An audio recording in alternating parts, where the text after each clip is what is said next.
स्वागत है आपका ट्रांसलेशन प्रोसेस सीरीज में। बट आज का जो आपका टॉपिक होने वाला है उसको बोलते हैं अमाइनो एसिड एक्टिवेशन। तो हम आज अमाइनो एसिड एक्टिवेशन या फिर उसी को हम टीआरएनए चार्जिंग बोल देते हैं। बट एक बार हम रिकैप कर लेते हैं कि हमने अभी तक ट्रांसलेशन के लिए क्या क्या पढ़ लिया है। ठीक है ना, आपके 5 मिनट लगेंगे, ज़्यादा नहीं लूँगा, बट आपको जो है रिकैप हो जाएगा। सबसे पहले हमने समझा था ट्रांसलेशन का मतलब क्या है कि प्रोटीन की सिंथेसिस ही आपका ट्रांसलेशन कहलाता है। ठीक है ना, यानी कि किसी भी न्यूक्लियोटाइड बेस को अमाइनो एसिड में चेंज करना ही हमारा ट्रांसलेशन प्रोसेस होता है। इसके बाद हम गए थे कि इसकी लोकेशन कहाँ होती है। ट्रांसलेशन आपका साइटोप्लाज्म में होता है। फिर हमने कैरेक्टर देखे थे कि आपका ट्रांसलेशन के क्या कैरेक्टर होते हैं, किस प्रकार से राइबोसोम्स पे परफॉर्म होता है। राइबोसोम्स एक प्लेटफॉर्म की तरह काम करता है, एक फैक्ट्री की तरह काम करता है। इस ट्रांसलेशन के लिए आपको कुछ रिक्वायरमेंट थी, जैसे कि mRNA, tRNA, amino acid tRNA synthetase जो कि एक एंजाइम्स होता है, एंड राइबोसोम्स। ठीक है ना, तो ये चीज़ हम देख चुके थे। फिर हम टीआरएनए की स्ट्रक्चर पे गए थे कि आपकी किस प्रकार से टीआरएनए की स्ट्रक्चर होती है। 5 प्राइम एंड पे किस प्रकार से आपका हाइड्रोक्सिल ग्रुप पाया जाता है। 3 प्राइम एंड पे आपका डबल CA पाया जाता है, यानी कि CCA ग्रुप पाया जाता है। ठीक है ना, फिर टीआरएनए के हम बेसिक कैरेक्टर पर गए थे कि इसके बेसिक कैरेक्टर क्या थे, स्ट्रक्चर देखी थी हमने कि किस प्रकार से स्ट्रक्चर होते हैं। फिर इसके मेन फंक्शन पे गए थे कि इसका मेन फंक्शन क्या होता है, किस प्रकार से आपका वर्क करता है। हमने बात की थी कि जो आपका 5 प्राइम ये लूप 5 प्राइम एंड होता है, यहाँ पर आपका हाइड्रोक्सिल ग्रुप होता है। इस वाले पोर्शन को मैं आपको यहाँ पर इस वाले पोर्शन को हम लूप बोल देते हैं, जबकि इस पोर्शन को हम स्टैम बोलते हैं। इसमें क्या होता है, एक्चुअली आपकी 4 लूप पाई जाती है। एक होती है आपकी डी लूप, जहाँ पर आपका एंजाइम्स होता है। एंजाइम कौन सा वाला, amino acyl tRNA synthetase enzymes होता है। जबकि ये जो आपकी टी साइट सी लूप बोल देते हैं, इसको टी साइट सी लूप बोल देते हैं, ये राइबोसोम से अटैचमेंट वाली साइड होती है। ये आपकी एंटी कोडोन वाली साइड होती है, जो कोडोन से जाकर के कॉम्प्लीमेंट्री रिएक्शन करती है। इस 3 प्राइम एंड पे हमारा CCA प्रेजेंट होता है, जो कि न्यूक्लियोटाइड होता है। उसका जो एडेनिन होता है, एडेनिन से याद रख लेना कि यहीं पर आकर के हमारा अमाइनो एसिड बाइंड होता है। ठीक है ना, तो इसलिए इसको बाइंडिंग साइड या फिर आपकी अडेप्टर साइड बोली जाती है। ये बात मैं आपको बता चुका हूँ गाइस। ठीक है ना, इसके बाद हम चले थे कि क्लास ऑफ टीआरएनए की कितनी क्लास होती है, कौन कौन सी क्लास होती है, हमने वो चीज़ पढ़ ली थी। ठीक है ना, on the basis of variable, जो उसकी वेरिएबल लूप थी उसके अकॉर्डिंग हमने 2 प्रकार की क्लास पढ़ी थी। ठीक है, फिर हम आरएनए पे गए थे। आरएनए की क्या स्ट्रक्चर होती है, आरएनए कहाँ पर पाया जाता है, आरएनए की क्या क्या विशेषताएं होती हैं, वो सारी चीज़ हमने पढ़ ली थी। ठीक है ना, फिर इसके बाद हम चले थे एमआरएनए में। एमआरएनए की स्ट्रक्चर क्या होती है, एमआरएनए के कौन कौन से फंक्शन होते हैं, एमआरएनए में स्टॉप कोडोन कौन सा होता है, स्टार्टिंग कोडोन कौन सा होता है, आपका ORF रीजन क्या होता है, UTR क्या होता है, कैप क्या होता है, पॉलीएडिनाइलेशन क्या होता है, ये सारी चीज़ें हम देख चुके हैं। फिर हमने स्ट्रक्चर की बात की थी। ठीक है ना, फिर उसके बाद हम जेनेटिक कोड पर गए थे, जहाँ पर मैंने आपको जेनेटिक कोड में कुछ स्पेसिफिक बताया था, जैसे कि डिजेनरेसी क्या होता है, कोडोन बायस क्या होता है, नॉन एम्बिगियस क्या होता है, कोमालेस, इसमें 64 कोडोन ही क्यों आते हैं, ये सारी बात मैं आपको बता चुका था। ठीक है ना, फिर हम जेनेटिक कोड में हमने कुछ और इसकी जो है प्रॉपर्टीज़ देखी थी। फिर हमने ये सारे के सारे कैरेक्टर देखने की कोशिश करी थी। ये एग्जाम ओरिएंटेशन से बहुत ज़रूरी है। UAA को ओखरे कहते हैं, UAG को अंबर कहते हैं, UGA को ओपेल के नाम से जाना जाता है। ठीक है ना, तो आपको इतनी बात याद रखनी है। हरगोविंद खुराना, मेथाइनिरेन वर्ग, ये सारी चीज़ें हम पढ़ चुके थे। ठीक है, हाँ, हो सकता है कि आपको याद हो। म्यूटेशन केस में हमने सिकल सेल एनीमिया देखा था, जहाँ पर गैक की जगह, याद रख लेना, गैक की जगह गुग आ जाता है आपका, एंड ग्लूटामेट एसिड की जगह वैलिन आ जाता है। जहाँ पर जो RBC होती है, RBC की जो स्ट्रक्चर होती है वो सिकल, यानी कि एक प्रकार से जो आपकी दराती होती है, दराती के टाइप की हो जाती है। इस चीज़ को हम सिकल सेल एनीमिया कह देते हैं। फिर जेनेटिक कोड हमने ये सारी चीज़ें देखी थी। ठीक है ना, इसके बाद हम जो है राइबोसोम्स पर गए थे। हमने राइबोसोम्स के फिर स्ट्रक्चर देखी थी, देखा था कि किस प्रकार से ये ट्रांसलेशन में आपका हेल्प करता है। ठीक है ना, एक आपको प्लेटफॉर्म प्रोवाइड करता है, इसके कुछ कैरेक्टर देखे थे। ठीक है ना, फिर हमने बात करती है 17S राइबोसोम्स कहाँ पर पाया जा रहा है, 80S राइबोसोम्स आपका कहाँ पर जा रहा है, इसमें कितनी कितनी आपकी प्रोटीन मिल करके बनी हुई होती है। फिर हमने इस पर 4 साइड देखी थी कि मैंने आपको बताया था राइबोसोम्स पे आपकी 4 साइड होती है, एक साइड होती है mRNA बाइंडिंग की, जबकि 3 साइड होती है आपकी tRNA के लिए, ठीक है ना, यानी कि EPA, ये चीज़ मैंने आपको बताई थी, ठीक है ना। यहाँ पर E का मतलब एग्जिट होता है, P का मतलब पेप्टिडाइल tRNA बाइंडिंग साइट्स होती है, एंड A का मतलब होता है amino acyl tRNA binding sites, ठीक है ना। तो बात करेंगे हम ट्रांसलेशन में, जब हम देखेंगे, जब हम इनिशिएशन पढ़ेंगे तब इनकी बात करेंगे कि आपका E का क्या फंक्शन होता है, P का क्या फंक्शन होता है, एंड A का क्या फंक्शन होता है, बात करेंगे हम आगे, ठीक है ना।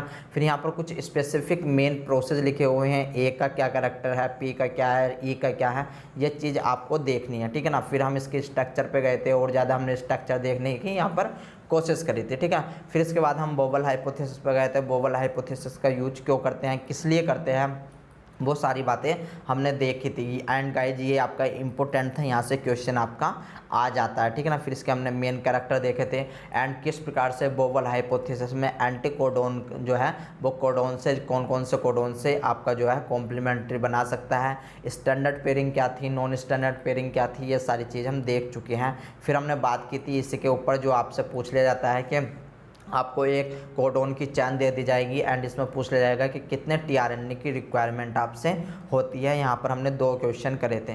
तो जो आज का हमारा मेन टॉपिक है, मेन टॉपिक ये वाला है आपका tRNA चार्जिंग या फिर अमाइनो एसिड एक्टिवेशन। बट उसको देखने से पहले हम चलते हैं यहाँ पर। तो अभी तक हमने एक रिकैप कर लिया है कि हमने क्या क्या पढ़ा है, कितना पढ़ा है। अगर आपने नहीं देखी ये वीडियो तो एक बार जा करके ये वाली वीडियो आप देख सकते हो, ठीक है ना। एंड इसकी PDF आप हमारे टेलीग्राम चैनल से डाउनलोड कर सकते हो। तो चलिए आइए स्टार्ट करते हैं ट्रांसलेशन प्रोसेस से। तो ट्रांसलेशन प्रोसेस को थोड़ा सा बेसिक समझ लो, उसके बाद आप एडवांस अपने आप समझ जाओगे, ठीक है ना। तो जो आपका ट्रांसलेशन होता है, ट्रांसलेशन में मैं आपको पहले ही बता चुका हूँ कि जो न्यूक्लियोटाइड आपकी लैंग्वेज होती है, न्यूक्लियोटाइड लैंग्वेज को अमाइनो एसिड लैंग्वेज में चेंज करना ही ट्रांसलेशन कहलाता है। आई रिपीटेड, जो आपकी न्यूक्लियोटाइड लैंग्वेज होती है, ठीक है ना, जो आपकी न्यूक्लियोटाइड लैंग्वेज होती है, यानी कि mRNA के अंदर कौन सी लैंग्वेज प्रेजेंट होती है, न्यूक्लियोटाइड, एंड उस न्यूक्लियोटाइड को अमाइनो एसिड में चेंज करना ही आपका ट्रांसलेट कहलाता है। जैसे Hindi to English, English to Hindi, Hindi to अरबी, ये ट्रांसलेशन होते हैं, ठीक है ना। तो यही आपका ट्रांसलेशन कहलाता है।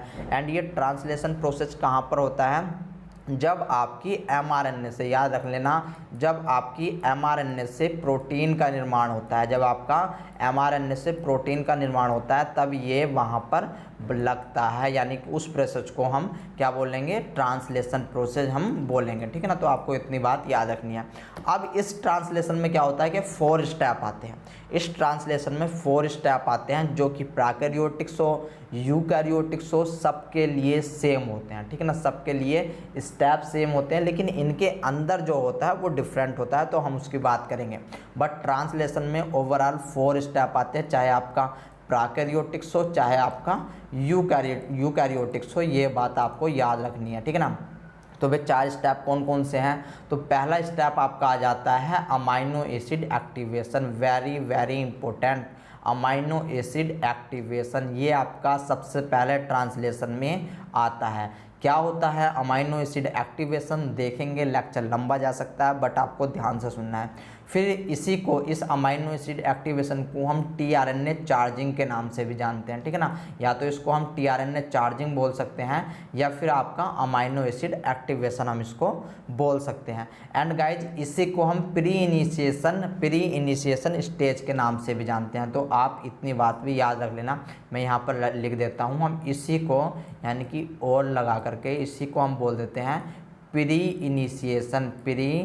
इनिशिएशन, इसी को बोलते हैं प्री इनिशिएशन स्टेप, ठीक है ना। अगर आपसे कोई पूछे कि प्री इनिशिएशन क्या होता है तो आपका प्री इनिशिएशन भी हम tRNA चार्जिंग को ही बोल देते हैं, ठीक है। तो इतनी बात समझ में आ गई, बहुत अच्छी बात है। तो जो आज का हमारा मेन टॉपिक है, मेन टॉपिक हमारा यही होने वाला है। हम बात करेंगे कि किस प्रकार से अमाइनो एसिड एक्टिवेशन होता है। फिर इसके बाद चलेंगे हम इनिशिएशन प्रोसेस में। इनिशिएशन में आप देखोगे कि डिफरेंट टाइप की प्रोटीन्स पाई जाती हैं, ठीक है ना, डिफरेंट टाइप के फैक्टर्स पाए जाते हैं। वहाँ पर हम बात करेंगे कि ट्रांसलेशन किस प्रकार से आपका जो है वो आगे बढ़ता है। फिर हम इलोंगेशन देखेंगे, फिर हम टर्मिनेशन देखेंगे, ठीक है ना, फिर हम टर्मिनेशन देखेंगे। तो जो आज का हमारा टॉपिक है अमाइनो एसिड एक्टिवेशन, ये एक्चुअल में क्या होता है वो चीज़ देखने की कोशिश करो। आज मैं आपको इसको थोड़ा सा समझाने की कोशिश करता हूँ, बाकी आपकी सारा का सारा समझ में आ जाएगा, ठीक है ना। तो चलिए आइए अब करते हैं स्टार्ट इसको। तो देखो, ट्रांसलेशन के लिए आपको किस किस चीज़ की ज़रूरत होती है, ठीक है ना। ट्रांसलेशन के लिए आपको किस किस चीज़ की ज़रूरत होती है, तो आपको मैं पहले भी बता चुका हूँ। आपको एक चाहिए mRNA, ठीक है ना, एक चाहिए आपको mRNA, क्योंकि आपको रॉ मटेरियल पता होना चाहिए ना कि आपको क्या क्या चाहिए। एक चाहिए आपको tRNA, ठीक है ना, एक चाहिए आपको tRNA, एंड आपको थर्ड चाहिए राइबोसोम्स। थर्ड कौन क्या चाहिए, राइबोसोम्स। इस राइबोसोम्स के अंदर ही आपको पता है rRNA होते हैं, इस राइबोसोम्स के अंदर ही rRNA होते हैं, ये बात भी आपको पता होनी चाहिए। एंड कुछ हमें चाहिए प्रोटीन, जैसे कि आपके एंजाइम्स हो सकते हैं, फैक्टर हो सकते हैं, ठीक है ना, तो हम बात करेंगे उनकी भी। फैक्टर हो सकते हैं एंड आपके जो हैं वे प्रोटीन मतलब एंजाइम्स हो सकते हैं। एंड इसके साथ साथ आपको साइटोप्लाज्म के अंदर, याद रख लेना, आपको साइटोप्लाज्म के अंदर अमाइनो एसिड भी चाहिए, ठीक है ना, आपको साइटोप्लाज्म के अंदर अमाइनो एसिड भी चाहिए। तो आपको इतनी बात भी याद रखनी है। अब हमारा फर्स्ट स्टेप क्या है, तो फर्स्ट स्टेप हमारा अमाइनो एसिड एक्टिवेशन, ठीक है ना। अमाइनो एसिड याद रखो, amino acid activation, amino acid activation, जैसे कि इसका नाम बता रहा है कि जो साइटोप्लाज्म के अंदर आपके अमाइनो एसिड पाए जाते हैं उनको एक्टिवेट करना, यानी कि तैयार करना ट्रांसलेशन के लिए।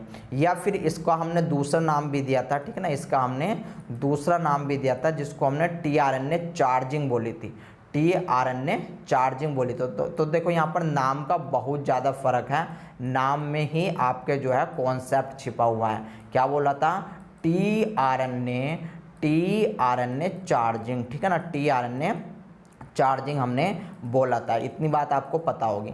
यानी कि हम क्या करेंगे, tRNA को पकड़ेंगे एंड tRNA को पकड़ के उस पर चार्ज करेंगे, यानी कि उस पर जो है उसको कुछ देंगे, देने का मतलब है हम क्या देंगे इस tRNA को, तो हम tRNA को जो है आपका अमाइनो एसिड देंगे, ठीक है ना, अमाइनो एसिड देंगे। देखो किस प्रकार से ये होगा वो चीज़ देखने की यहाँ पर आप कोशिश करो, ठीक है ना। तो मैं यहीं पर आपको समझा देता हूँ। मान लो ये कोई आपका एक tRNA है, तो बड़े ही ध्यानपूर्वक देखना भाई, और ज़्यादा वरी करने की आपको ज़रूरत है नहीं है, ठीक है ना, ज़्यादा वरी करने की ज़रूरत आपको है नहीं है, क्योंकि हम इसको जो है डिटेल में देखने वाले हैं, ठीक है ना। तो आपको इसलिए टेंशन नहीं लेना है बिल्कुल भी। अब मैं यहाँ पर वेरिएबल आर्म बनाऊँ या फिर रहने दूँ, तो ये लो मैंने आपके लिए यहाँ पर tRNA में एक वेरिएबल आर्म बना दी है, ठीक है ना। आपको ये पता होगा ये क्या बनकर तैयार हो गया है, ये बनकर के तैयार हो गया है आपका tRNA, एंड यहाँ पर प्रेजेंट होता है CCA जो आपकी ये 3', ठीक है ना। मैंने अब यहाँ पर बनाया है इसको, तो ज़्यादा वरी मत करना, ठीक है ना। यहाँ पर ये बना दिया है। अब ये है आपका एक tRNA नॉर्मल सा। अब ये साइटोप्लाज्म में प्रेजेंट है, याद रख लेना, ये कहाँ पर प्रेजेंट है, साइटोप्लाज्म में प्रेजेंट है। अब ये क्या करेगा, ये आपका एक अमाइनो एसिड को उठाएगा, ठीक है ना, जिसकी भी रिक्वायरमेंट होगी, यानी कि प्रोटीन सिंथेसिस के लिए जिस भी अमाइनो एसिड की रिक्वायरमेंट होगी उस अमाइनो एसिड को ये उठाएगा। एंड उठाने के बाद याद रखो, उठाने के बाद अपने जो इसका अडाप्टर मॉलिक्यूल, आपको पता होगा अडाप्टर आर्म कौन सी होती है, जो आपकी 3' आर्म होती है उसको हम अडाप्टर आर्म के नाम से जानते हैं, ठीक है ना। क्या जानते हैं, अडाप्टर आर्म के नाम से भी जानते हैं। तो इस अडाप्टर आर्म पे ये जो आपका एडेनिन ग्रुप है, इसी से क्या करेगा, इस एडेनिन ग्रुप से ही ये अमाइनो एसिड को लिंक कर लेगा, ठीक है ना, ये अमाइनो एसिड को लिंक कर लेगा, ठीक है ना। एंड यही लिंकिंग, ये जो लिंकिंग होती है, यानी कि जब एक tRNA अमाइनो एसिड को अपने ऊपर अडेप्टर आर्म पे लगा लेता है, इसी को हम tRNA चार्जिंग बोलते हैं। इसी को क्या बोलते हैं, इसी को हम tRNA चार्जिंग के नाम से जानते हैं। तो आपको इतनी बात याद रखनी है, ठीक है ना। अब देखो यहाँ पर और क्या क्या बात याद रखने वाली है, तो मैं इसको थोड़ा सा आपके लिए आगे बनाने की कोशिश करता हूँ जिससे कि आपको और भी ज़्यादा अच्छे से समझ में आए, ठीक है ना। तो मैं यहाँ पर एक खाली पेज ढूंढ रहा हूँ, अगर जैसे ही मुझे मिलेगा, ये मिल गया, ठीक है ना, खाली पेज ये रहा। तो यहाँ पर देखने की कोशिश करो, यहाँ पर हम डिटेल में देखते हैं इसको। मान लो ये है आपकी 5 प्राइम आर्म, ठीक है ना। तो एक बार मैं टीआरएनए दोबारा से बना रहा हूँ जिससे कि आपको थोड़ी बहुत सहूलियत होगी, ठीक है ना, आपको काफ़ी कुछ पता लगने वाला है। तो ये आपका है, ये आगे ये होगी आपकी टी साइज सी लूप, ठीक है ना, इसको बोलते हैं T psi C loop. And ये आपकी है डी लूप, ये कौन सी है, डी लूप। एंड ये है आपकी एंटी कोडोन वाली लूप, ठीक है ना। मैं यहाँ पर लिख रहा हूँ डी टी साइज सी, ठीक है ना, टी साइज सी। एंड यहाँ पर आपके एंटी कोडोन, ठीक है ना, ये है आपकी एंटी कोडोन लूप, ठीक है ना। एंड यहाँ पर ये जो है ये आपका 5 प्राइम है। एंड यहाँ पर देखने की जब आप कोशिश करोगे तो यहाँ पर आपको सी ए, ठीक है ना, सी ए, ये तीन न्यूक्लियोटाइड जो होते हैं वे स्पेसिफिक होते हैं एंड आपके प्रति एक टीआरएनए में पाए जाते हैं, ठीक है ना, प्रति एक टीआरएनए में पाए जाते हैं। तो आपको इतनी बात याद रखनी है। अब यहाँ पर क्या होगा, ये आपका ये प्रोसेस जो होता है, यानी कि जो हम पढ़ रहे हैं टीआरएनए की चार्जिंग, ये आपका साइटोप्लाज्म में होता है। तो ये टीआरएनए क्या करेगा, ये टीआरएनए जो है अब अमाइनो एसिड को पकड़ेगा। एंड अमाइनो एसिड को पकड़ने के बाद अपने एडेनिन ग्रुप से जोड़ लेगा एक अमाइनो एसिड को। याद रख लेना, ये जो आपका कितने अमाइनो एसिड होते हैं पहले तो आपको ये पता होना चाहिए। तो आपके टोटल 22 टाइप के अमाइनो एसिड होते हैं, आपके टोटल 22 टाइप के अमाइनो एसिड होते हैं। टीआरएनए कितने होते हैं सेल के अंदर, मैंने बताया था ऑन एन एवरेज 32 टीआरएनए होते हैं, 32 टीआरएनए आपके होते हैं। इस बात को आपको याद रख लेना है। अब देखो ये जो बाइंडिंग हुई है इस टीआरएनए ने अमाइनो एसिड को अपने ऊपर जोड़ा है। तो अब ये वैसे ही नहीं जोड़ेगा, इसको एक एंजाइम्स की ज़रूरत पड़ेगी, इसको एक एंजाइम्स की ज़रूरत पड़ने वाली है, जिसको हम क्या बोलेंगे, जिसको हम बोलेंगे अमीनो एसाइल। एंजाइम्स का नाम याद रख लेना गाइज, अमीनो एसाइल, आगे लिखा हुआ है स्लाइड में, अमीनो एसाइल टीआरएनए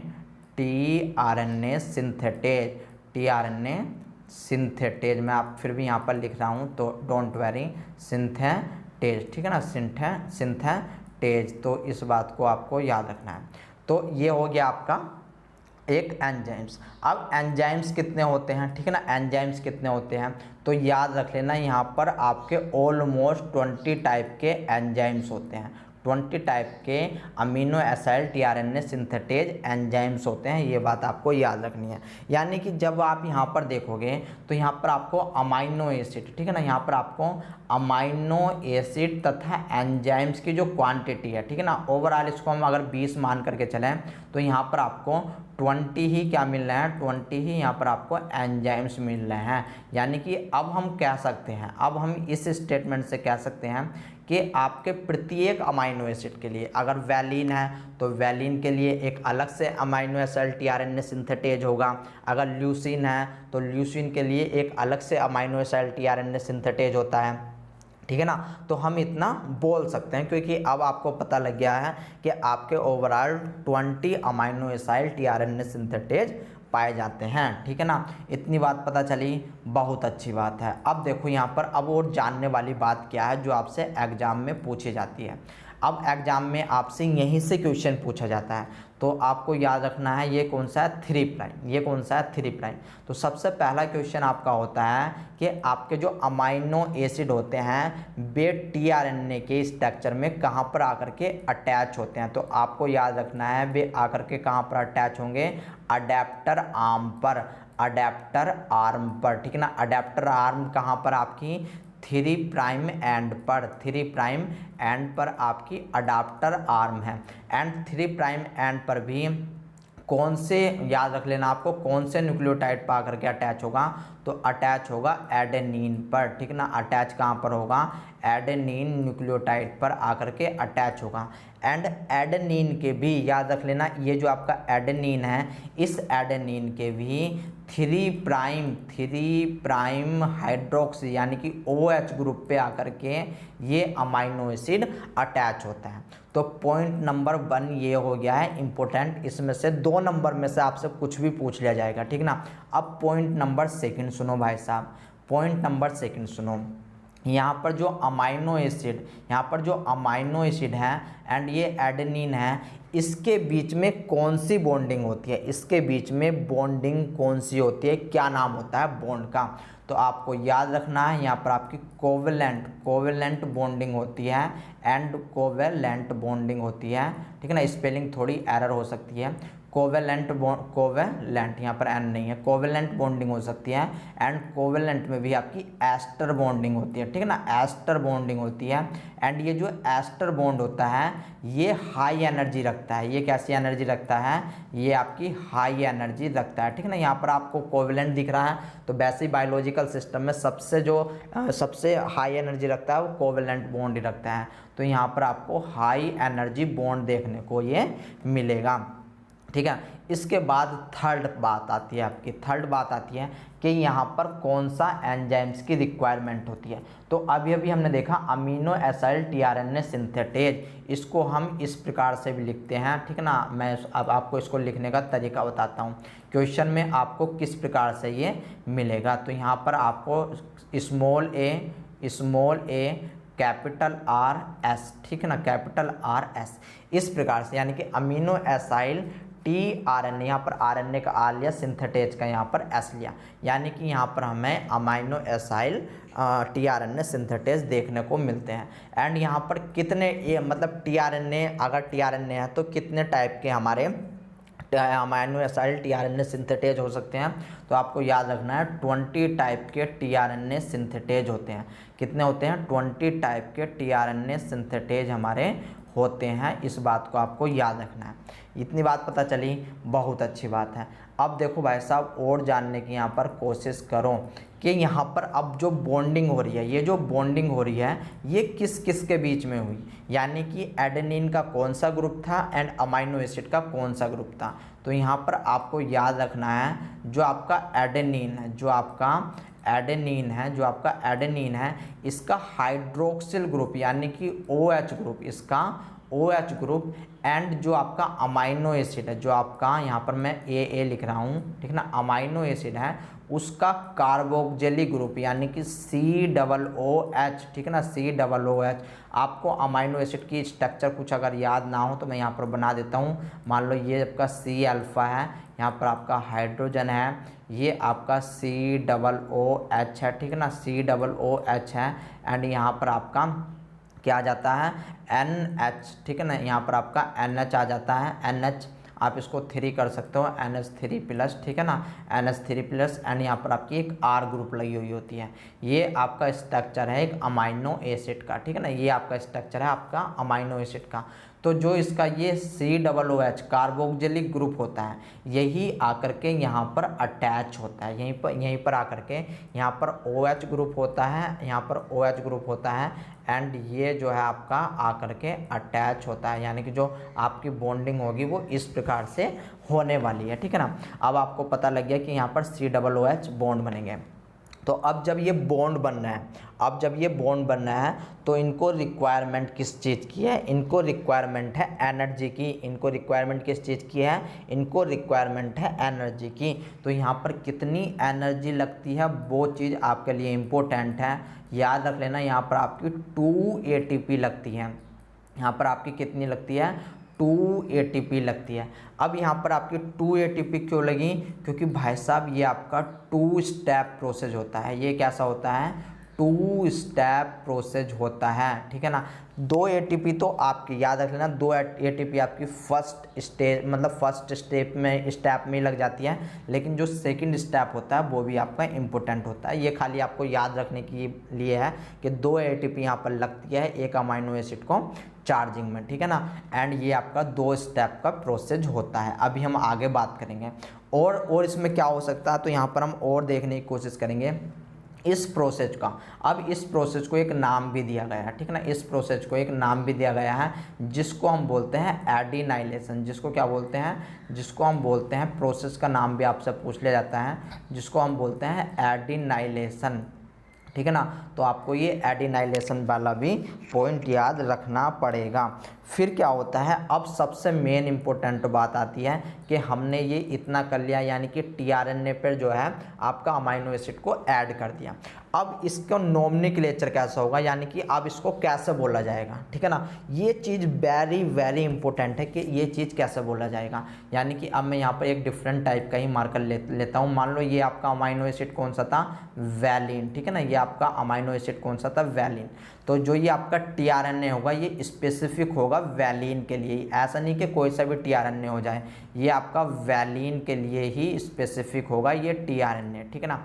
और यहाँ पर जो एंजाइम्स वर्क करेगा, यहाँ पर जो एंजाइम्स वर्क करेगा वो भी स्पेसिफिकली वैलिन के लिए ही होगा, वो भी स्पेसिफिकली वैलिन के लिए ही होगा। तो अब यहाँ पर इसको किस प्रकार से लिखा जाएगा, जब आपका टीआरएनए पर अमाइनो एसिड की चार्जिंग हो जाएगी, यानी कि मैं यहाँ पर बात कर रहा हूँ नोमेनक्लेचर की, ठीक है ना, नोमेनक्लेचर की, यहाँ पर नेमिंग की बात कर रहा हूँ मैं। तो यहाँ पर इसको हम लिख सकते हैं, मान लो ये आपका वैलिन का था, ठीक है ना, वैलिन का अमाइनो एसिड था एंड वैलिन का टीआरएनए था, वैलिन का ही आपका अमाइनो एसिड टीआरएनए सिंथेटेज नाम का एंजाइम्स था। तो इसको हम इस प्रकार से लिखेंगे, सबसे पहले हम लिखेंगे वैल, ठीक है ना, यानी कि वैल आपका जो है अमाइनो एसिड का नाम आ गया वैल, यानी कि वैलिन। फिर इसके बाद डैश लगाएंगे, फिर इसके बाद टीआरएनए, ठीक है ना, वैलिन टीआरएनए। अब क्या इतना नाम बतेरा रहेगा, तो नहीं, इतना नाम बतेरा नहीं रहेगा। इसका जो ये सुपर स्क्रिप्ट है, इसका जो ये सुपर स्क्रिप्ट है, यहाँ पर हमको वैलिन और जोड़ना पड़ेगा। अगर आपको किसी भी अमाइनो एसिड में सुपर स्क्रिप्ट में कोई सा भी, याद रख लेना, कोई सा भी अमाइनो एसिड नहीं चमकता, ठीक है ना, यहाँ पर नहीं चमकता, यानी कि इसका मतलब वो टीआरएनए चार्जिंग नहीं है। तो इसका नाम आपको बड़े ही ध्यान से देखना है। अब अगर ये चार्ज हो चुका है तब इसको बोलेंगे वैलिन टीआरएनए चार्जिंग, तब इसको बोलेंगे वैलिन टीआरएनए चार्जिंग, इसको बोला जाएगा, ठीक है ना। तो ये सारी बातें आपको याद रखनी है एंड याद रखनी पड़ेगी, ठीक है ना। इतनी बात याद रख ली आपने, बहुत अच्छी बात है। ये आपका था बेसिक। जी हाँ, अभी तक हम बेसिक पढ़ रहे थे, अब चलते हैं हम अपने स्टेप पे, यानी कि 1 बाय 1 हम देखेंगे कि किस प्रकार से ये आपका जो है वर्क करता है, यानी कि काम करता है, ठीक है ना। आपको जो है ये इसकी जो पीडीएफ है हमारे टेलीग्राम चैनल से मिल जाएगी, तो वरी करने की आपको ज़रूरत है नहीं है। पहले कुछ स्टेटमेंट देख लेते हैं, उसके बाद चलेंगे। तो हमारा जो मेन टॉपिक है वो है टीआरएनए की चार्जिंग, यानी कि टीआरएनए पे अमाइनो एसिड को अटैच करवाना है। इसी को हम अमाइनो एसिड एक्टिवेशन बोल देते हैं। इसको क्या बोलेंगे हम, अमाइनो एसिड एक्टिवेशन बोलेंगे। तो एक्चुअल में क्या होता है कि amino acid activation is the first step in the process of protein synthesis, यानी कि ट्रांसलेशन का आपका फर्स्ट स्टेप होता है टीआरएनए की चार्जिंग या फिर अमाइनो एसिड एक्टिवेशन, इन विच अल्फा कार्बोक्सिलिक ग्रुप, जिसमें आपका क्या होता है, अल्फा कार्बोक्सिलिक ग्रुप जो होता है, alpha carboxylic group of amino acid are covalently attached to 3 prime end of respective tRNA molecule, यानी कि जो आपका अमाइनो एसिड है, जो आपका अमाइनो एसिड है उसका कार्बोक्सिलिक ग्रुप, उसका कार्बोक्सिलिक ग्रुप अपने रेस्पेक्टिव टीआरएनए के 3 प्राइम एंड से, अपने रेस्पेक्टिव टीआरएनए के 3 प्राइम एंड पे हाइड्रोक्सिल ग्रुप यानी कि OH से जाकर के जुड़ता है, ठीक है ना। एंड इसी प्रोसेस को हम बोल देते हैं टीआरएनए चार्जिंग या फिर amino acid activation. This process is called tRNA charging, इसी प्रोसेस को हमारा टीआरएनए चार्जिंग के नाम से जाना जाता है। नेक्स्ट देखो कि tRNA molecule to which an amino acid is attach are said to be charge, और जिस टीआरएनए पर अमाइनो एसिड आकर के अटैच हो जाता है उसको हम चार्ज टीआरएनए बोलते हैं। क्या बोलते हैं, चार्ज टीआरएनए। एंड उसको मैंने आपको लिखना बता दिया है, यानी कि अगर वैलिन है तो वैलिन लिखेंगे, टीआरएनए कर देंगे एंड टीआरएनए के जो सुपर स्क्रिप्ट होगी, सुपर स्क्रिप्ट यानी कि यहाँ पर हमें वैलिन लिखना पड़ेगा, ठीक है ना, ये हमें वैलिन लिखना पड़ेगा, ये लिखने का तरीका है, ठीक है। इसके बाद and tRNA that lack an amino acid are said uncharge, और जिस टीआरएनए पे आपका अमाइनो एसिड प्रेजेंट नहीं होगा उसको हम अनचार्ज बोलेंगे। अनचार्ज आपका कैसे लिखा जाता है, यानी कि अगर वैलीन है टीआरएनए, वैलीन टीआरएनए, इसके सुपर स्क्रिप्ट में कुछ नहीं मिल रहा तो ये आपका अनचार्ज अमाइनो एसिड है। आपको इतनी बात याद रखनी है।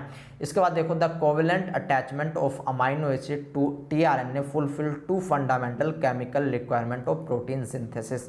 जो आपका यहाँ पर याद रख लेना, जो आपका ये बॉन्ड बना है, कौन सा वाला भला, मैं आपको बता देता हूँ। जहाँ पर हमने गए थे, एक सेकेंड रुको,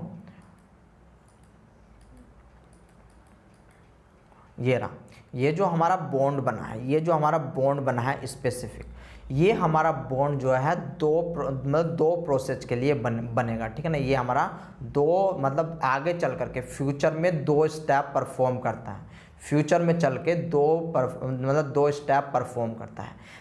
पहला स्टेप क्या होगा कि इसका जो अमाइनो एसिड का जो कार्बोक्जिलिक ग्रुप है, जो अमाइनो एसिड का कार्बोक्जिलिक ग्रुप है, तो उसको ये एक्टिवेट कर देगा, ठीक है ना। ये आपका ये जो जैसे ही बॉन्ड बना हाई एनर्जी का, तो यहाँ पर जो आपका कार्बोक्जिलिक ग्रुप है ये आपका जो है एक्टिवेट हो जाएगा। तो पहला काम तो हो गया ये जो ये बॉन्ड बना है। दूसरा काम क्या है कि भाई साहब, दूसरा काम है कि आपका जो है आसानी से मतलब ये जा करके अपने रिएक्शन को परफॉर्म कर ले, ठीक है ना। तो चलिए आइए इसको भी देख लेते हैं कि आपके दो काम कौन कौन से हैं। पहला काम आपका द कार्बोक्जिलिक ग्रुप, ठीक है ना, the carboxylic group of each amino acid must be activated to facilitate formation of a peptide bond. यानी कि आगे चलकर जब आपका पेप्टाइड बॉन्ड कहाँ पर बनता है, जब आपके amino acid two amino acid जुड़ते हैं, यानी कि प्रोटीन की एक चैन बनती है, तब वहाँ पर आपका पेप्टाइड बॉन्ड बनता है। यानी कि उस पेप्टाइड बॉन्ड बनने में आपको पता होगा पेप्टाइड बॉन्ड कैसे बनता है, तो कार्बोक्जिलिक ग्रुप से, याद रख लेना, कार्बोक्जिलिक ग्रुप से आपका अमीनो ग्रुप जुड़ता है। तो वहाँ पर इसलिए ये इस कार्बोक्जिलिक ग्रुप को ये क्या काम करता है, ये आपका हाईली फैसिलिटेटेड करता है। सेकंड काम होता है a link must be establish between each new amino acid and in the information in the mRNA that encoded. यानी कि जो आपकी mRNA के अंदर स्पेसिफिक याद रख लेना, mRNA के अंदर स्पेसिफिक जो आपकी इंफॉर्मेशन है वो बिल्कुल करेक्ट यानी कि बिल्कुल सही जाए आपकी जो प्रोटीन बन रही है उसमें, ठीक है ना। हम देखेंगे अभी जब हम आगे प्रूफ रीडिंग पढ़ेंगे इसमें, तब हम बात करेंगे कि किस प्रकार से ये जो है वो आपकी जो है सही इन्फॉर्मेशन को ही आगे भेजता है। तो इतनी बात समझ में आ गई आपकी, बहुत अच्छी बात है। इतनी बात समझ में आ गई तो आपकी बहुत ही अच्छी बात है। चलिए आइए इसको थोड़ा सा और समझ लेते हैं, इसको थोड़ा सा और समझ लेते हैं डायग्राम की सहायता से। तो अब आपको थोड़ा सा अपना जूम करना पड़ेगा। अब जूम कर रहा हूँ, थोड़ा सा आपको अपनी क्वालिटी बढ़ानी पड़ेगी, ठीक है ना, क्वालिटी बढ़ानी पड़ेगी, क्योंकि हमको ये डायग्राम समझना है। ये डायग्राम आपका लेनिंजर का डायग्राम है, ठीक है ना। तो चलिए आइए इसको समझते हैं। तो सबसे पहले क्या होता है, जो अमाइनो एसिड एक्टिवेशन होता है वो दो स्टेप में आपका होता है, याद रख लेना, वो आपका दो स्टेप में परफॉर्म होता है। तो फर्स्ट स्टेप है आपका ये वाला, फर्स्ट स्टेप है आपका ये वाला। इसमें क्या होगा कि एक है आपका अमाइनो एसिड, ये आपका साइटोप्लाज्म में परफॉर्म हो रहा है, इस बात को भी याद रखना है। ये है आपका अमाइनो एसिड। अब इस अमाइनो एसिड से एक एटीपी, याद रख लेना, एक एटीपी ग्रुप आकर के जुड़ेगा। ये सारा का सारा ग्रुप किसका है, एटीपी का ग्रुप है, ठीक है ना, आपका एटीपी का ग्रुप है। अब यहाँ पर जब ये जुड़ेंगे, जब ये आपस में जुड़ेंगे तो ऐसे ही नहीं जुड़ जाएंगे, इनके बीच में जो है न्यूक्लियोफिलिक अटैक होगा। इनके बीच में क्या होगा, न्यूक्लियोफिलिक अटैक होगा। आपको पता है अगर ये एटीपी है तो इसको हम अल्फा बोलेंगे, इस फॉस्फेट को, इसको हम बीटा बोलेंगे, एंड इसको हम गामा फॉस्फेट बोलेंगे, ठीक है ना, इसको हम गामा फॉस्फेट बोलेंगे। तो जो ये आपका अमाइनो एसिड है, ये अमाइनो एसिड अल्फा फास्फोरस, ये आपका अमाइनो एसिड अल्फा फास्फोरस पे जा करके अटैक करेगा। ये आपका जो अमाइनो एसिड है ये आपका अल्फा फास्फोरस पे जा करके अटैक करेगा। एंड जब ये अटैक करेगा तो यहाँ पर क्या होगा, इन दोनों के बीच में अमाइनो एसिड एंड आपका जो एटीपी है इनके बीच में जो है वो बॉन्डिंग बन जाएगी, इनके बीच में बॉन्डिंग बन जाएगी। एंड यहाँ से जो आपके गामा एंड बीटा थे, यानी कि गामा एंड बीटा मतलब दो आपके जो है 2 पीआई, ठीक है ना, यहाँ पर हम 2 पीआई बोल सकते हैं, या फिर इसको हम पीपीआई भी लिख सकते हैं, इसको हम पीपीआई भी लिख सकते हैं। तो ये पीपीआई आपके रिलीज होंगे, वेरी वेरी इंपॉर्टेंट, ये पीआई आपके रिलीज हो जाएंगे।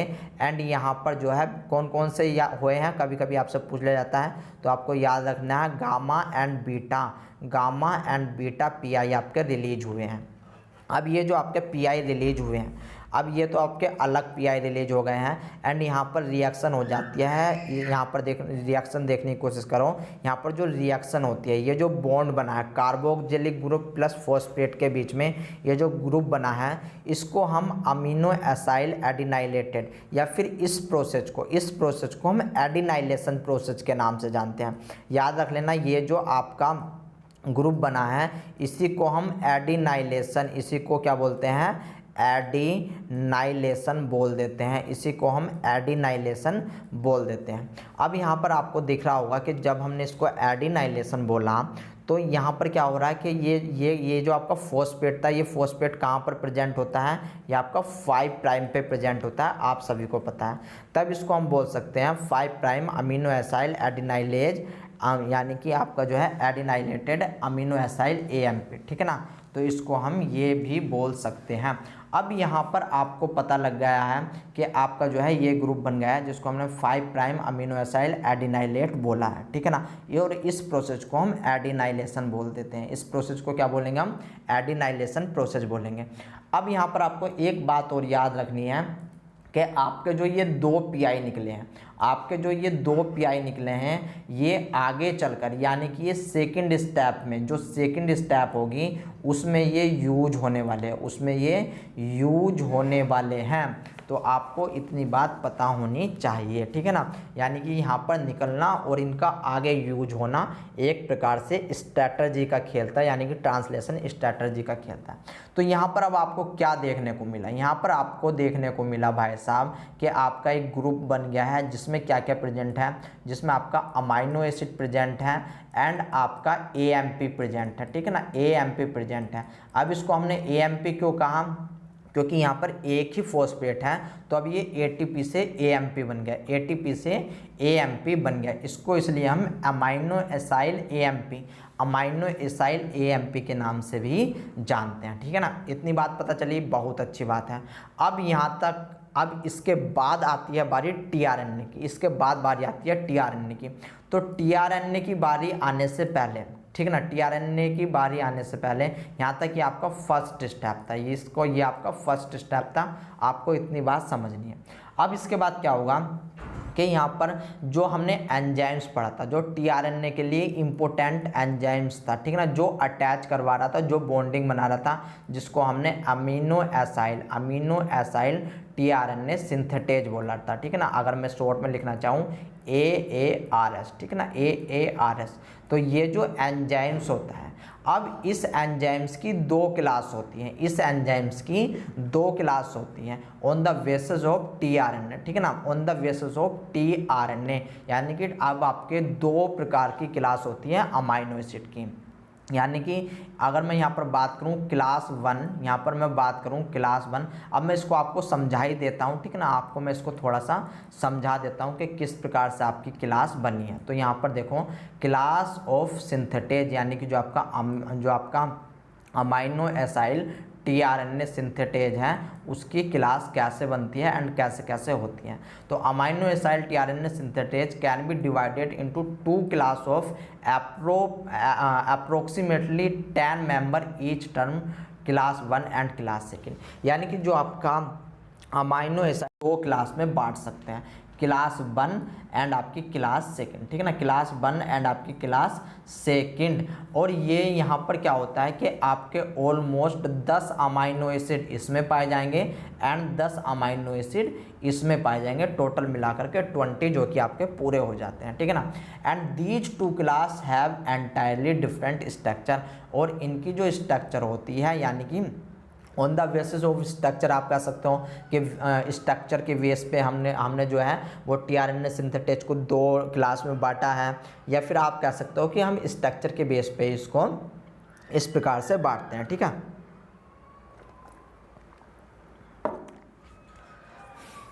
इतनी बात समझ में आ गई, बहुत अच्छी बात है। अभी देखो ये एंजाइम्स के बेस पे बांटा हमने, एंजाइम से बांटा है, कौन कौन से अमाइनो एसिड होते हैं, चलो पहले बेबी देख लो। अब आपको यहाँ पर 2 प्रकार की क्लास चमक रही होगी, क्लास 1 एंड क्लास 2, ठीक है ना, क्लास 1 एंड क्लास 2। ये आपके क्लास 1 के हैं, ये आपके क्लास 2 के हैं। तो यहाँ पर आपको अगर याद रख सको तो बहुत अच्छी बात है, नहीं याद रखना तो कोई बात नहीं। यहाँ पर मैंने एक कोड बनाने की कोशिश की है, ठीक है ना। तो मैंने यहाँ पर क्लास 1 को ले लिया है, मैंने यहाँ पर क्लास फर्स्ट को ले लिया है एंड क्लास फर्स्ट में आप देख रहे होंगे आर्जिनिन, ल्यूसीन, है ना, सिस्टीन, मेथियोनिन। तो यहाँ पर मैंने ये 10 अमाइनो एसिड आपके लिख लिए हैं, ये आपके 10 अमाइनो एसिड लिखे गए हैं। एंड गाइज इसको वैसे तो कोई और कोड नहीं बन पा रहा था, तो इसके लिए एक कोड बनाया है, ये क्लास 1 के लिए कोड है कि wonder code Raman very intelligent lion है, ठीक है ना। 1-2 बार आप इसको बोलोगे तो आपकी याद हो जाएगा कि wonder code Raman very intelligent lion है, wonder code Raman very intelligent lion है, ठीक है ना। तो अब आप देखो इसको किस प्रकार से डिनोट किया गया है। W फॉर आपको पता होना चाहिए, W for tryptophan, C for cysteine, D for glutamate, R for arginine, M for methionine, N for glutamine, V for valine, and यहाँ पर Y और है, Y का मतलब है टायरोसिन, I का मतलब है यहाँ पर आइसोल्यूसिन, एंड L का मतलब है ल्यूसिन। या फिर अगर यहाँ पर आप बाई की प्रॉब्लम आएगी तो आप इसको इतना भी कर सकते हो कि wonder code Raman very intelligent young lion है, ठीक है ना, यंग लायन है। तो आप इतनी बात भी याद रख सकते हो। तो ये कोड था, ये क्लास 1, ये क्लास 2 है। अब इन्हीं को बांटा गया है on the basis of structure के बेस पर, ठीक है ना। तो अब इनकी अलग अलग प्रॉपर्टी होती है, यानी क्लास 1 की प्रॉपर्टी अलग, क्लास 2 की प्रॉपर्टी अलग होती है। तो यहाँ पर क्या होता है, प्रॉपर्टी देखने की कोशिश करो। जो क्लास 1 होती है, ठीक है ना, जो क्लास 1 होती है, यहाँ पर attach the amino acid to the second prime of the terminal adenylated residue. इसका क्या मतलब है, थोड़ा सा समझने की कोशिश करो, ठीक है ना। यानी कि अगर आपने समझ जाओगे इसको तो बहुत अच्छी बात है। तो यहाँ पर इसने क्या बोला है, आपको मैं इस वाले डायग्राम से बताने की कोशिश करता हूँ। तो जो आपका क्लास 1 है, जो आपका क्लास 1 के जितने भी अमाइनो एसिड हैं वे आकर के यहाँ पर ऐड होंगे, यानी कि सेकंड प्राइम पर ऐड होंगे। ये एक टीआरएनए की स्ट्रक्चर है, ठीक है ना, ये आपकी पूरी की पूरी टीआरएनए की स्ट्रक्चर है। ये इसका 3 प्राइम एंड है, 3 प्राइम एंड का ये एडेनिन ग्रुप है, ठीक है ना। तो यहाँ पर जो क्लास फर्स्ट है, क्लास फर्स्ट के जितने भी आपके अमाइनो एसिड है वे आकर के सेकंड प्राइम पर अटैच होंगे।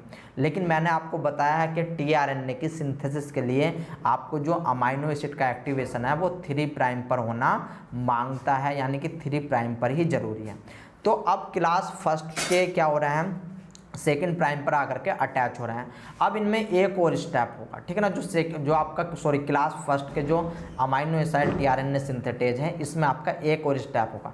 इसमें एक स्टेप ये होगा कि इसमें ट्रांसफ़र होगा, यानी कि जो क्लास फर्स्ट का अमाइनो एसिड आकर के यहाँ पर अटैच हुआ है, इस अमाइनो एसिड का ट्रांसफ़र होगा, यानी कि ये आपके 3 प्राइम पर आकर के अटैच होंगे, ये आपके 3 प्राइम पर जाकर के अटैच होंगे। यानी कि क्लास फर्स्ट फर्स्ट में आपका एक स्टेप एक्स्ट्रा होता है जिसको हम ट्रांस एस्टरेज बोलते हैं, ठीक है ना, या फिर ट्रांस एस्टरफ्रेज बोल देते हैं। हम आगे बात करेंगे, ठीक है ना। तो अभी आपको केवल इतनी बात याद रखनी है। तो ये था आपका क्लास फर्स्ट के लिए।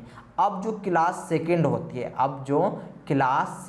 है, क्लास सेकंड में क्या होता है कि डायरेक्ट, याद रख लेना, डायरेक्ट जो अमाइनो एसिड है वो 3 प्राइम पर आकर के अटैच हो जाते हैं डायरेक्टली, ठीक ना, 3 प्राइम पर आकर के अटैच हो जाते हैं आपके डायरेक्टली, ठीक है ना। तो यहाँ पर देखो यहाँ पर क्लास फर्स्ट के attach the amino acid to the second prime O H the terminal adenylated residue, ठीक ना, आपके जो है सेकंड प्राइम पर आकर के अटैच होंगे एंड ये सेकंड प्राइम से फिर बाद में ट्रांसफ़र हो जाते हैं 3 प्राइम एंड पर।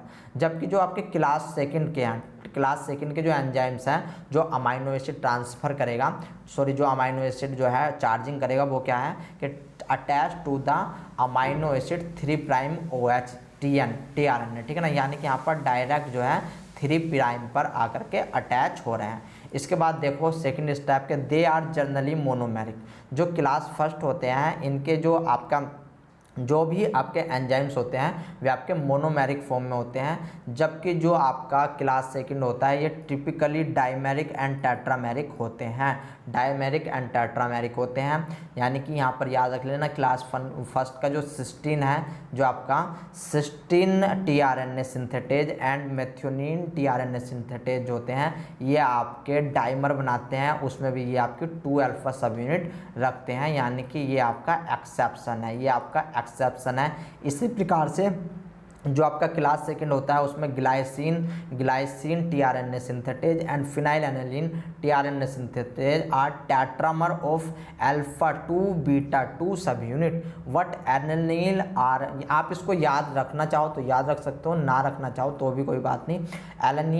Alanine tRNA synthetase is a tetramer of 4 alpha सब यूनिट, यानी कि एलेनिन के अंदर 4 अल्फा यूनिट पाई जाती है, ठीक है ना। तो यही छोटी छोटी बात होती है जो आपसे CSIR में पूछी जाती है, बच्चे करके नहीं आते, छोड़ करके आते हैं और जो है फिर आपके जो है सिलेक्शन नहीं हो पाता। तो आपको ऐसे छोटी छोटी बातें भी याद रखनी है। इसके बाद class first synthetase typically reorganise to minor group of the acceptor arm. जो आपका एक्सेप्टर आर्म यानी कि tRNA होता है उसके माइनर ग्रुप से जुड़ती है, जबकि जो आपका क्लास सेकंड सिंथेटेज होता है ये आपके मेजर ग्रुप से जुड़ता है। तो ये था आपका क्लास सेकंड यानी कि आपकी जो अमाइनो एसिड जो आपके एंजाइम्स हैं उसकी क्लास के बारे में। तो अब आपको क्लास के बारे में समझ में आया, तो चलिए आइए अब बात करते हैं अपने इससे आगे की, ठीक है ना। तो अब यहाँ पर जो है हम जो है tRNA से जब जोड़ेंगे, यानी कि इस पूरे के पूरे उसको, ठीक है ना, ये जो हमारा बना है अमीनो एसाइल AMP जो बना है इसको हमें जोड़ना है tRNA से। इसको हमें किससे जोड़ना है? tRNA से। तो अब 2 क्लास है, क्लास फर्स्ट जिसमें आपका अमीनो एसाइल tRNA सिंथेटेज बोल देते हैं and class second amino acyl tRNA synthetase बोल देते हैं। तो यहाँ पर अब आपका परफॉर्म होता है सेकंड स्टेप, तो भाई साहब इसको जोड़ा थोड़ा सा आप क्वालिटी अपनी बढ़ा लेना, इंक्रीज कर लेना। अब यहाँ पर क्या हुआ, तो सबसे पहले क्लास फर्स्ट के लिए देखो, ठीक है ना, ये आपके क्लास फर्स्ट के लिए। तो क्लास फर्स्ट में मैंने आपको पीछे बताया है कि यहाँ पर जो आपका एडेनोसिन ये जो आपका ग्रुप बना हुआ है, अब यहाँ से ये पूरा का पूरा अमाइनो एसिड ग्रुप है, तो ये तो हमें चाहिए होता है, जबकि जो आपका AMP वाला ग्रुप है इसको हमें रिमूव करना है, ये हमें नहीं चाहिए होता। तो अब यहाँ पर जो हमारी फाइनल बॉन्डिंग बनेगी वो कहाँ पर बनेगी, यानी कि जो न्यूक्लियोफिलिक अटैक होगा तो जो सेकंड प्राइम है एडेनिन का जो सेकंड प्राइम है वो कार्बोक्जिलिक ग्रुप, याद रख लेना यहाँ पर वो कार्बोक्जिलिक ग्रुप पर आकर के रिएक्शन को परफॉर्म करेगा। Very very important, carboxylic group को आकर के क्या करने वाला है, वो यहाँ पर जो है न्यूक्लियोफिलिक अटैक करेगा। जैसे ही ये न्यूक्लियोफिलिक अटैक करेगा तो ये जो AMP वाला पार्ट है ये यहाँ से रिमूव हो जाएगा। ये आपका यहाँ पर देखो ये आपका रिमूव हो गया है, ठीक है ना, ये आपका रिमूव हो जाएगा। एंड जो अब आपका नीचे पार्ट बचेगा उसको क्या बोलेंगे, यहाँ पर आप करके आपका जो है एक अमाइनो एसिड ऐड हो जाएगा, यहाँ पर आपका अमाइनो एसिड ऐड हो जाएगा। लेकिन प्रॉब्लम अभी हमारे क्लास फर्स्ट एंजाइम्स में है कि यहाँ पर ये सेकंड प्राइम पर है, सेकंड प्राइम पर है, तो फिर इसकी फर्दर प्रोसेसिंग होगी एंड यहाँ पर ये सेकंड प्राइम से ये कार्बोक्सिलिक ग्रुप जो है ये फिर न्यूक्लियोफिलिक अटैक करेगा 3 प्राइम OH पे, जहाँ पर इस प्रोसेस को हम ट्रांस एस्टरिफिकेशन बोलते हैं, जहाँ पर इस प्रोसेस को हम ट्रांस एस्टरिफिकेशन बोल देते हैं। यानी कि अब यहाँ पर ये आकर के इस प्रकार से आपका सही, यानी कि सही आपके लोकेशन पर ये जो अमाइनो एसिड है ये सही आपका आकर के जुड़ जाएगा। एंड गाइज ये जो आपका सेकंड प्रोसेस है, यहाँ पर जो 2 PI निकले थे, यहाँ पर जो दो हमने पीछे फर्स्ट स्टेप में PI देखे थे, बे हेल्प करते हैं, ठीक है ना, बे हेल्प करते हैं। तो ये तो था आपका क्लास फर्स्ट के लिए, ये था आपका क्लास फर्स्ट के लिए। एंड क्लास सेकंड के लिए देखो कि क्लास सेकंड पर जो आपका जो अमाइनो एसाइल AMP है, जो आपका अमाइनो एसाइल AMP है, ये डायरेक्ट आकर के कहाँ पर आपका बाइंड होगा, ये 3 प्राइम पर बाइंड होगा। 3 प्राइम पर बाइंड होने के बाद ये डायरेक्ट इस प्रकार के स्ट्रक्चर बना लेगा, इस प्रकार के स्ट्रक्चर ये बना लेगा।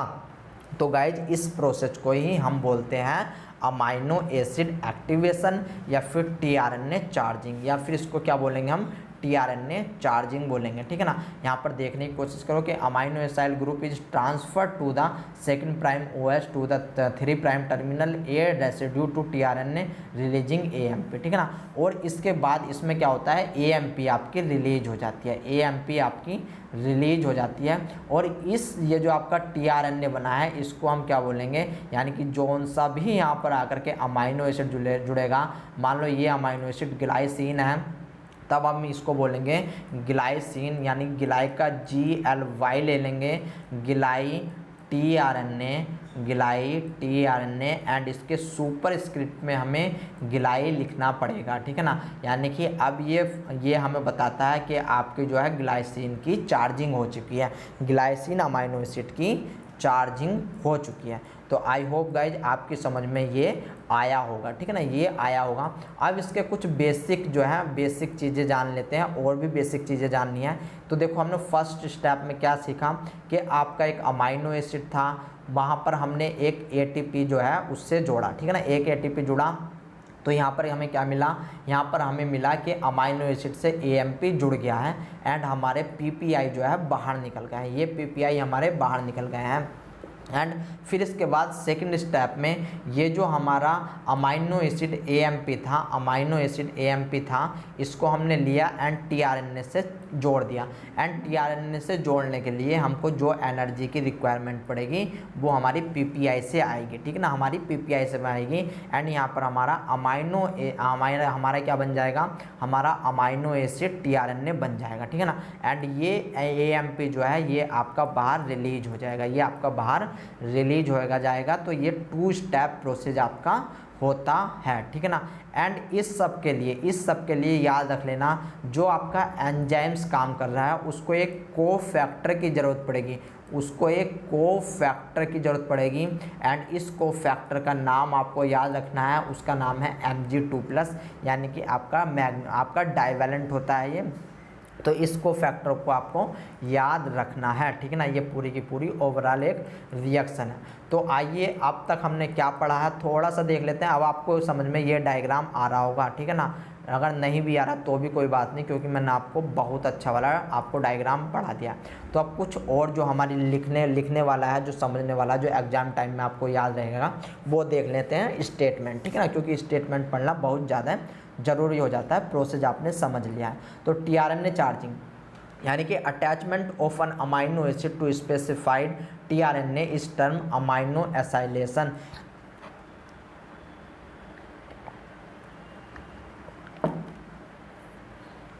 यानी कि जो आपका tRNA आकर के tRNA ने अपने ऊपर अटैच किया है अमाइनो एसिड को, उस प्रोसेस को हम अमाइनो एसाइलेशन बोल देते हैं। And carried out by an enzymes called amino acyl tRNA synthetase, जिसको हम small a capital R and small s, ठीक है ना, स्मॉल s बोल देते हैं, ठीक है।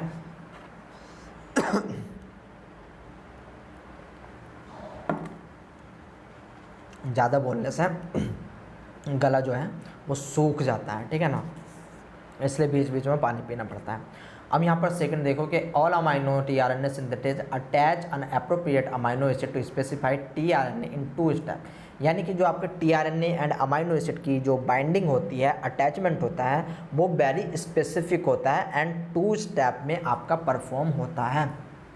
फर्स्ट स्टेप क्या है कि स्टेप 1 कह सकते हो आप, step 1 is adenylation in which the amino acid react with ATP to form amino acyl AMP, यानी कि आपका जो अमाइनो एसिड है वो एटीपी से आकर के मिलेगा एंड आपका अमाइनो एसाइल एएमपी बनाएगा, also known as amino acyl adenylate, ठीक है ना, with the concomitant release of pyrophosphate, यानी कि यहाँ पर जो है 2 फॉस्फेट ग्रुप आपके जो है वे रिमूव होने वाले हैं। कौन कौन से? बीटा गामा, तो आपको याद रखना है।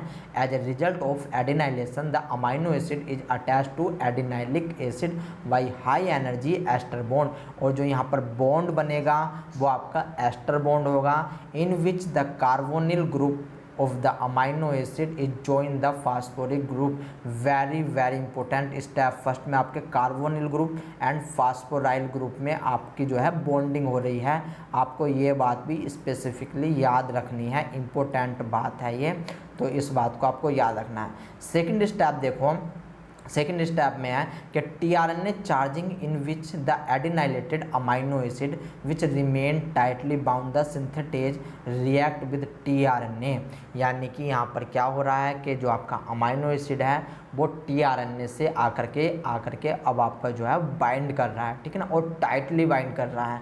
This reaction result in the transfer of the amino acid to the 3' end of the tRNA via 2' और 3' हाइड्रोक्सिल एंड रिलीज एएमपी, यानी कि ये सब वही है जो मैंने आपको पीछे बताया है, ठीक है ना, तो आपको ये बात याद रखनी पड़ेगी। अब आपकी समझ में ये भी आ गया, पूरा का पूरा ये डायग्राम अब आपकी समझ में आ गया होगा। इतनी बात समझ में आ गई है तो बहुत अच्छी बात है, यही हमारी टीआरएनए चार्जिंग थी। अब देखो गाइज, हमें पता होना चाहिए कि आपका अगर मेथियोनिन है तो बात हो रही है यूकैरियोटिक की, क्योंकि यहाँ पर ये फर्स्ट, याद रख लेना, फर्स्ट अमाइनो एसिड की बात है। अगर हमारी यहाँ पर फॉर्माइल मेथियोनिन की है तो यहाँ पर हमारी बात हो रही है किसकी?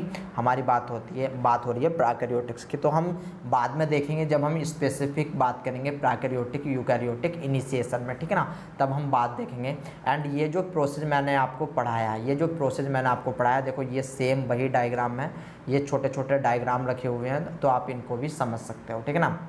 एंड गाइज, ये जो मैंने आपको पढ़ाया ये आपका प्रोकैरियोटिक एंड यूकैरियोटिक में सेम ऐसे ही होने वाला है, दोनों में कोई भी डिफरेंस नहीं है। इसके बाद 2 और यहाँ पर स्टेटमेंट लिखे हुए हैं, देख लेते हैं कि इनमें क्या है।